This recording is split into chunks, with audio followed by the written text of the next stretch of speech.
Hello and welcome to Ycft. I've got that intro nailed now. If all goes to plan, that will have the Christmas intro before it. It will have the Christmas intro. We've just broken our own rule though, because we said whoever was sitting in the couch would do the intro. Oh well. God Thing damn. is, because I want to get this one out quicker, Scream's going to come out afterwards with a completely different setup. Yeah, it is. I know. Because that was we've already filmed. Spoiler warning: there's a Scream video coming after this one. Yeah, a slight continuity error. Slight continuity error. But So, what are we talking about today? very recent movie, Ghostbusters Afterlife. Yes, Ghostbusters Afterlife.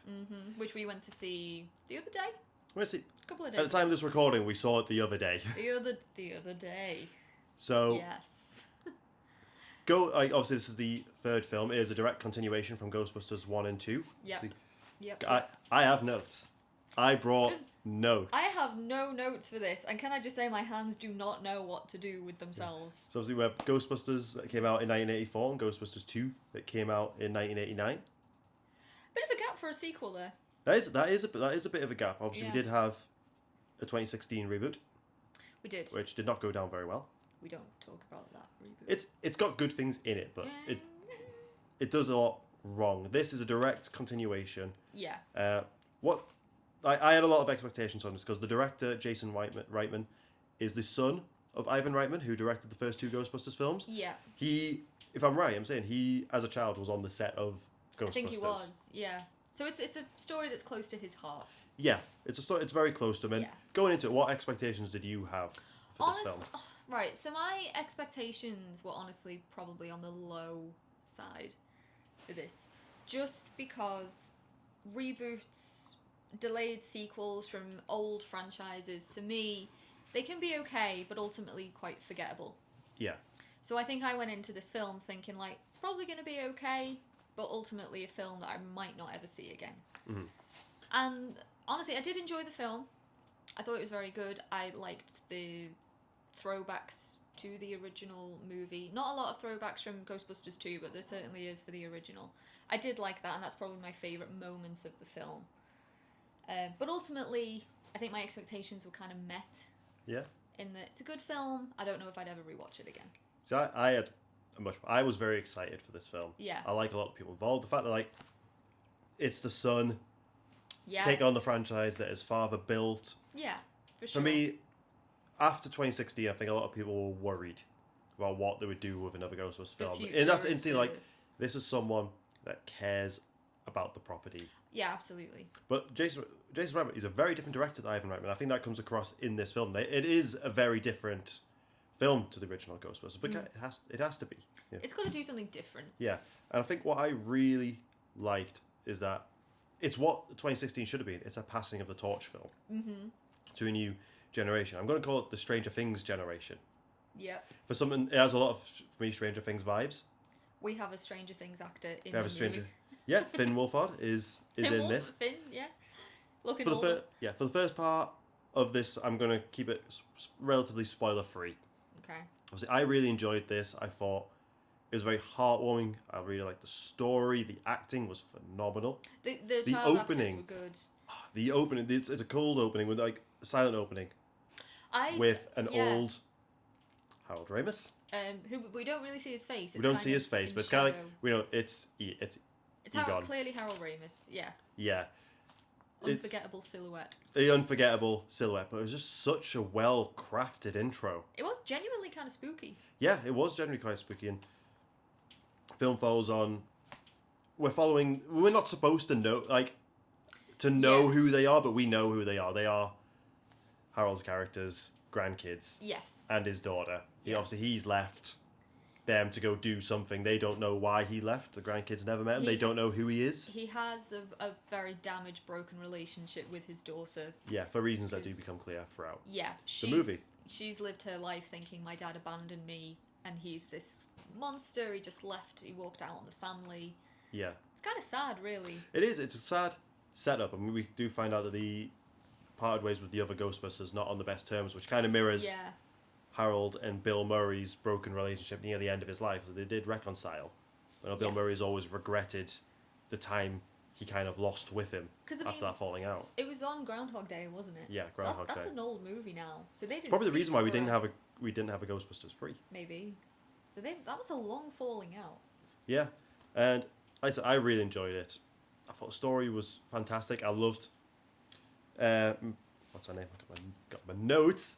Mckenna Grace as Mckenna Phoebe. Grace is awesome. She carries this film. Oh my god, she was fantastic. She's a really, really good actress. I mean, I mainly know her from other horror things. Like she's one of the kids in The Haunting of Hill House on Netflix. She's also in *Malignant*. She plays the younger version of Annabelle Wallace's character, and she's the one in the flashbacks that we see in the videotapes. Yeah. Video on *Malignant*. Yeah, go watch it. But yeah, she's a stellar actress. I was fully invested in her character throughout. Yeah, she's going to do well. The Logan Kim, who played Podcast, her new friend. So there's a character in this film just called Podcast. I loved him. I thought he was absolutely... He so easily could have been really irritating with the type of role he has, but he was fantastic. The kid has charm. I'm going to jump into what I kind of didn't like about the film. Like, sadly, I don't think Finn Wolfhard, as the older brother, has much to do. I think he's transitioning quite well into that young character, into that older brother. Yeah. But he just doesn't have a lot to do in this film. His main thing is that, well, he finds Ecto-1. We see it in the trailer. He fixes it. He has a love interest who later becomes a Ghostbuster. We don't really care. I feel like there just wasn't enough for a pair of them to do, and they were just kind of bodies to put in the boiler suits. Like, we're following Phoebe and Podcast. They're the Ghostbusters in this. Yeah, I agree. Like, it's not to slight Finn Wolfhard at all, because I think he did the best with what he had. He's a good actor, but I do agree. I think he's criminally underused. Yeah. And especially, I mean, his whole thing is like, he's interested in this girl that he meets at a local diner. He tries to flirt with her, and like his kind of arc is focused around that. He's sort of removed. He finds out about everything very late on. Quite late on, yeah. For the first half of the movie, he's quite removed from the whole Ghostbusters thing. Yeah. He doesn't even realise, oh, my granddad. He doesn't even clock, even though he's driving around in Ecto-1, he doesn't know what it is. No. What's one thing I did actually like is that the kid, like, obviously ghosts have been established to be real in this world. Yeah. But they haven't really been seen since the 80s. And of course the kids aren't going to know about them. No, but I do... Kids aren't going to know about things, like, especially at that age, aren't going to know or care about things that happened 30, 40 years ago. No, that's true. I think Wolfhard's character at one point does say, like, oh, I think I've heard of the Manhattan Ghost Siege or something like that. Like, So that right there, it's like, heard of, like, this exists in the Ghostbusters world. Yeah, you can see where it fits in. Yeah. I also think I like the subtler references. There's a lot of references to Ghostbusters. Oh yeah, there's a shit ton. A few that are in your face started to get a bit annoying for me, but I think the subtler ones, I really like. Yeah, I think I missed a lot of the subtle. So you haven't watched Ghostbusters for a very long time. Not for a long time. Because I think it's a 2 hour 7-minute long film roughly. It didn't feel like that to me. For me, it flew over. I think this was originally filmed to be a 2.5 hour long film. Potentially. Because there are things like. Name of the character, Ivo Shandor, who we see in a coffin, who is referenced in the first one. He's the main villain in the video game. Yeah. Not really looked at. I think they're either heavily relying on the audience to have seen Ghostbusters. It's another thing. Like, this is a film for people who have seen Ghostbusters. You're not going to get a lot out of it if you've never.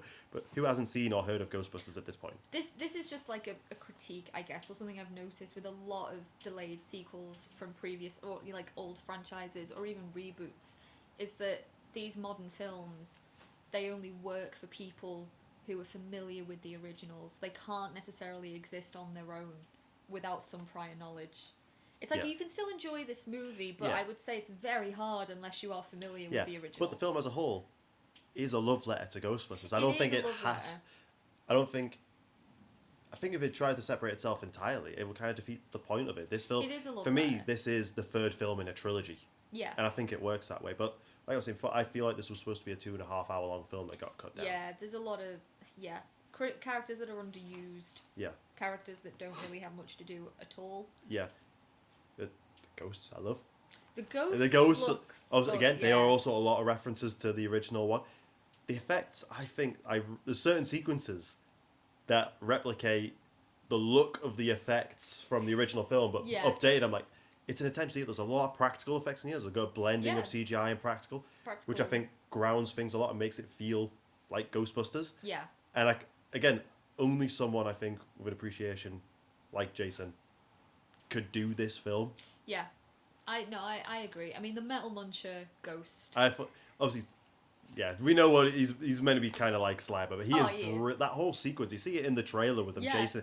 That it's fantastic. I love seeing them. We're getting more heavily into spoiler territory now. We're getting there, guys. We're getting there. The end of the spoiler bit is this is a really good family film. I think like family centric film. It's different enough from the other two. Pays homage enough. I would watch it again. I thought it was beautifully crafted. Yeah, I think honestly, like my main issue, it's not necessarily the story. I actually thought the story was pretty good. It's just, you kind of touched on it before, where we're following, is it Phoebe? Mm-hmm. Phoebe and Podcast. These are the two little kids that we've grown to, be invested in. When they don the Ghostbusters uniforms, which they inevitably do. It feels right with them. It feels earned. Yeah. When Wolfhard dons it, it's like, oh, alright. And when his girlfriend puts I've forgotten about so much. I forgot to write down the actress or the character. That's how much I forgot her character. That's how much of like a non-character she is. She's just there to flirt with Finn Wolfhard, but she inevitably. She does have that awesome moment of kicking the door down with the. It's like she does, it looks cool. She's no Bill Murray though, is she? No. But that was like a big and only gripe. It's like she very much feels forced into. So they can have 4 of them. So they can have the 4 Ghostbusters together again, but only 2 really. It kind of feels right. Okay. Yeah, another guy is like. I've heard a lot of people talking about this. I don't like how they treat Harold Ramis's character post-mortem. Like treating him like a bit of a dick. But it works within the story, and I think it makes the more emotional scenes later on hit that much harder. Like his daughter, Callie, played by Carrie Coon, which is a great name. Carrie Coon. Carrie Coon plays Callie. Yeah, Carrie Coon plays Callie Spangler. Try saying that 5 times fast. Like, she is very, like, obviously very bitter towards him, but there is, like, some reconciliation towards that. And I think she's really good, but just as a fan of Harold, it's hard to watch people, like, talk. Even though it's, like, it's about a fictional character, but... Well, there's a reason I just keep calling him Harold rather than his actual character name, because he was Harold Ramis. That added sentimentality. They're not just rolling with a previous character, but this is an actor that died. Yeah. And everyone who goes to see this film, the majority of people that see this film will be aware of that. Yeah. But yeah, it's like his daughter trash talks him, the town trash talks him. She's kind of imbued that bit of bitterness within her kids as well. But I love that as Phoebe starts to realise that he wasn't crazy, he was right, he had a purpose. She's defending him. She starts like getting angry when people are offending her, like her grandpa. She does. Yeah. And I think it starts to really feel earned at that point. It does. And you can see people slowly be like, oh, wow, he wasn't this bad person. Yeah. He wasn't crazy.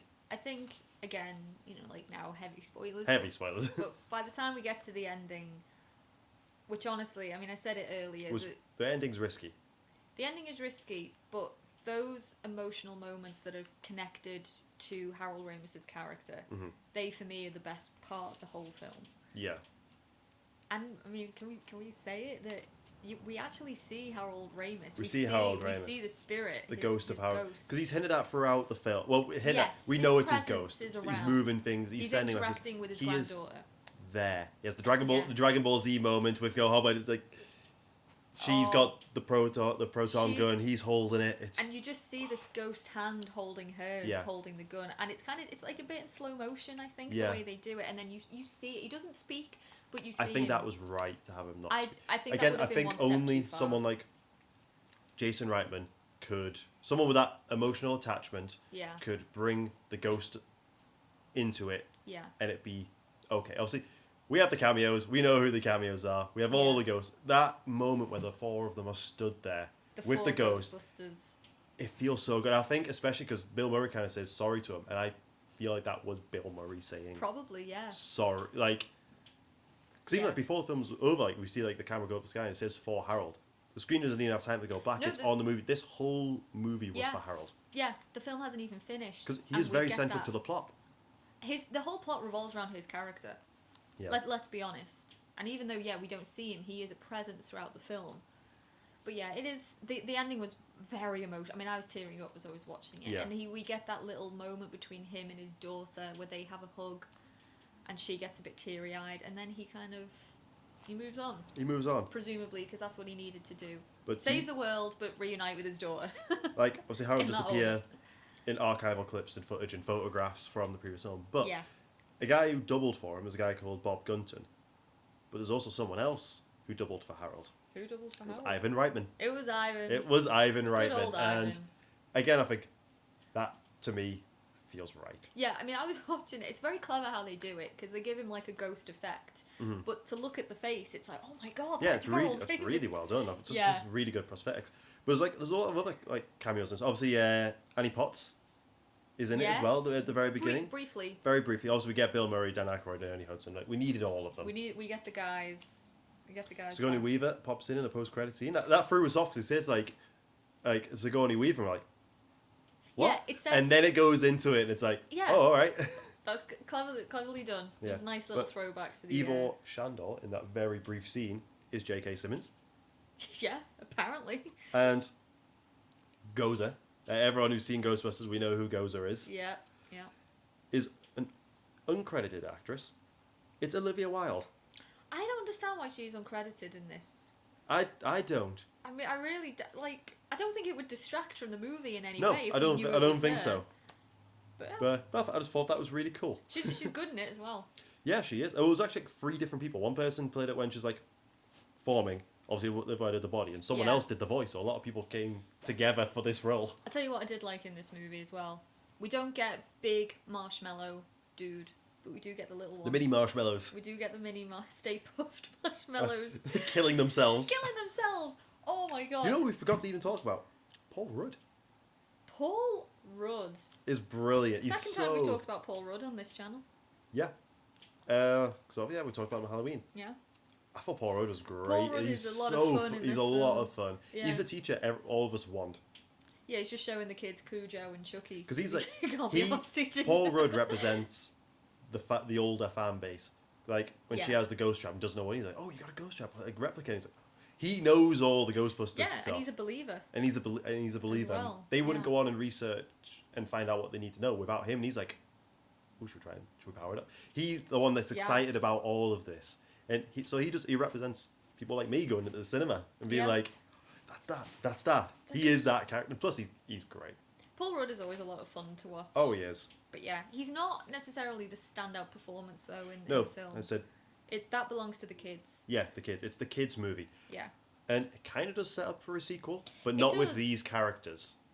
This No. feels like a one-off story, and even if it ended there, I'd be perfectly happy with that, because now it feels like a nice little trilogy. Yeah. I mean, I think, again, with the 2016 one, I personally didn't like it, and I know a lot of people agree with that. They also didn't like it. It would have been a shame if the Ghostbusters franchise ended with there. that disappointment. But if this film had been dreadful, that could have been the end of it there. Yeah.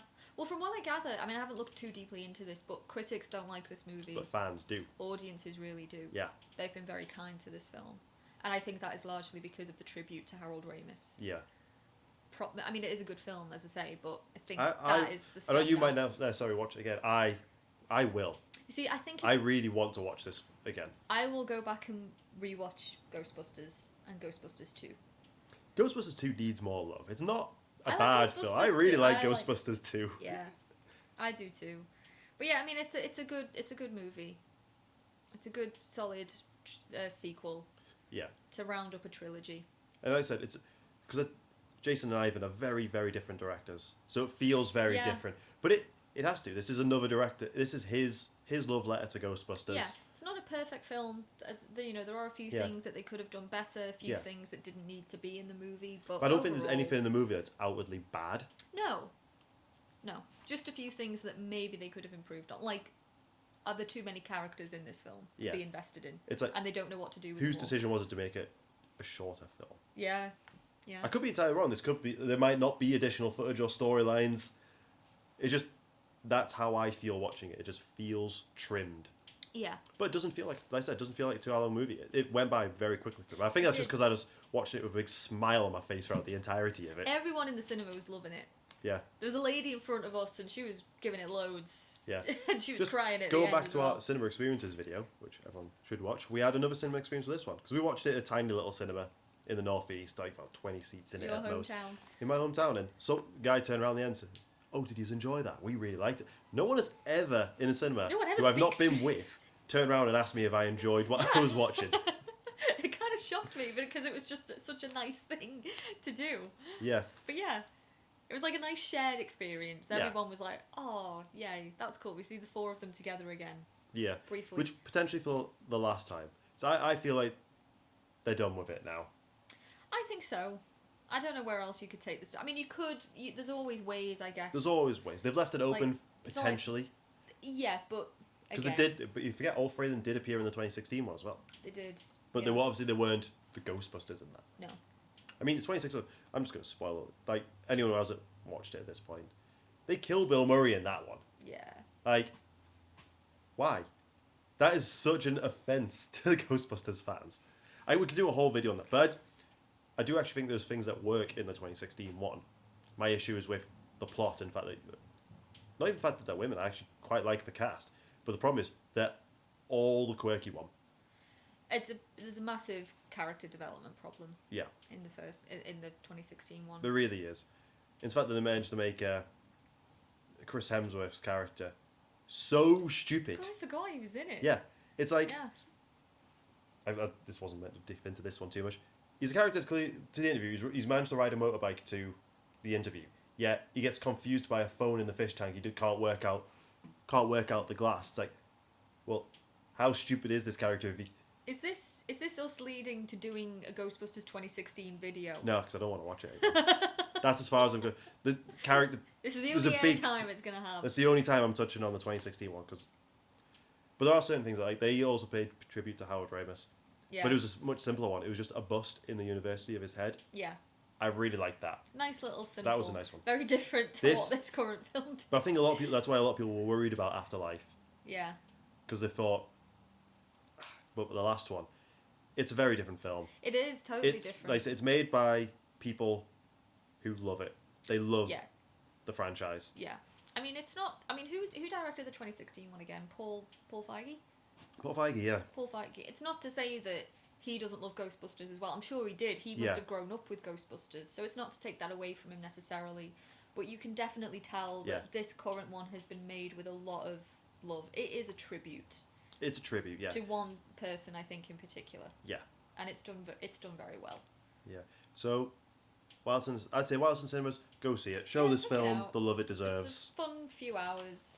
I mean, I found it quite emotional as well. So Yeah. bring some It's a tissues. nice, heartwarming story. I think, again, because it follows the kids, like, Yeah. it's, And it's the almost kids- like a coming of age thing for them as well. Like, It's always risky when you cast kids as well, because some child actors sometimes yeah. they're hit Especially and like miss. unknowns. I think Logan Kim's pretty unknown, and Is he podcast? yeah. Podcast is. And he was- great.